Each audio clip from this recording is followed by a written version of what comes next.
வணக்கம் வியூவர்ஸ். ஸ்ரீமத் பாகவதம். ஸ்ரீமதி கீதா வீரராகவன் எழுதிய ஸ்ரீமத் பாகவதம் பகுதி 71 காண்போமா? மன்னன் வேணனின் கைகளை கடைந்ததிலிருந்து உருவான இருவரில் ஒருவர் தனது புகழினை உலகம் முழுதும் பரப்பப் போகின்றவராவார். இவரது பெயர் பிருது என்பதாகும். பிருது மன்னர் பகவானின் ஆளும் ஆற்றலின் அவதாரமாவார். அவருடன் தோன்றிய பெண்ணானவள் அழகும் நற்குணங்களும் நிரம்ப பெற்றவள். அவளது பெயர் அர்ச்சிஸ் என்பதாகும். அவர் பிருது மன்னரை மனம் செய்து கொள்ள பிறந்துள்ளார்.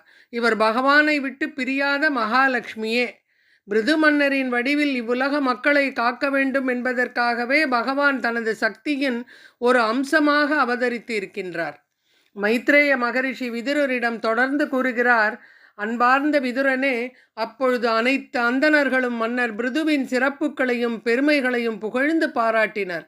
கந்தர்வலோகத்தை சேர்ந்தவர்கள் அவர்கள் புகழை பாடலாக இசைத்தனர். சித்தலோகத்தை சேர்ந்தவர்கள் அவர் மீது மலர் மாறி பொழிந்தனர். தேவலோகத்தைச் சேர்ந்த அழகுமிக்க மங்கையர்கள் தம்மை மறந்து நடனமாடினர். அனைத்து வகையான வாத்தியங்களும் முழங்கின. சங்குகளும் கொம்புகளும் துந்துபிகளும் வானில் முழங்கின.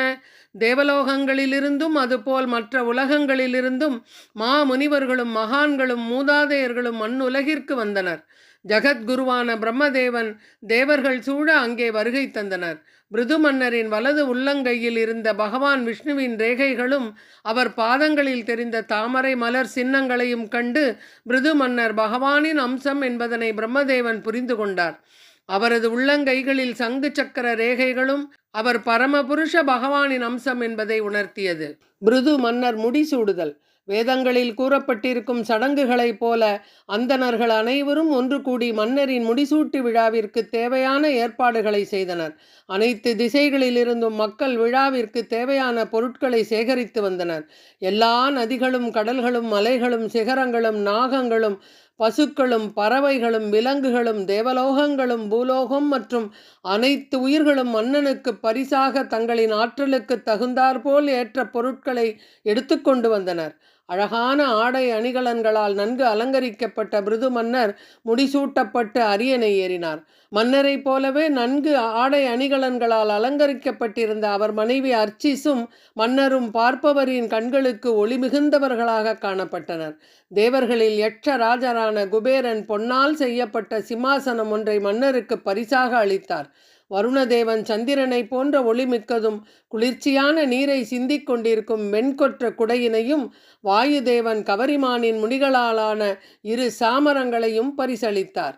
காலதேவனான யமராஜன் இவ்வுலகை ஆள்வதற்குரிய செங்கோல் ஒன்றினையும் தேவராஜன் இந்திரன் மதிப்புமிக்க மணிமுடியையும் பரிசளித்தார்.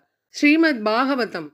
பிரம்மமயம் வர்ம பாரதீஹாரம் உத்தமம் ஹரிசுதர்சனம் சக்ரம் தத்பத்னி அவ்யகதாம் ஸ்ரீயம். பிரம்மதேவன் பிருது மன்னருக்கு ஆன்மீக ஞானத்தினாலான பாதுகாப்பு கவசம் ஒன்றை பரிசளித்தார். பிரம்மதேவனின் மனைவியான சரஸ்வதி தேவி அழகான கழுத்து அட்டிகையை பரிசளித்தார். பகவான் ஸ்ரீ விஷ்ணு சுதர்சன சக்கரத்தையும் அவர் மனைவியான மகாலட்சுமி அழிவற்ற செல்வங்களையும் பரிசாக தந்தனர். சிவபெருமான் 10 சந்திரன்களால் அலங்கரிக்கப்பட்ட அழகிய வாள் ஒன்றினையும் அவரது மனைவி துர்கா 100 சந்திரன்களால் அலங்கரிக்கப்பட்ட கேடையும் ஒன்றையும் பரிசளித்தார். சந்திரதேவன் அமிர்தத்தினாலான குதிரையையும் தேவலோக சிற்பியான விஸ்வகர்மா அழகிய ரதம் ஒன்றினையும் பரிசளித்தார்.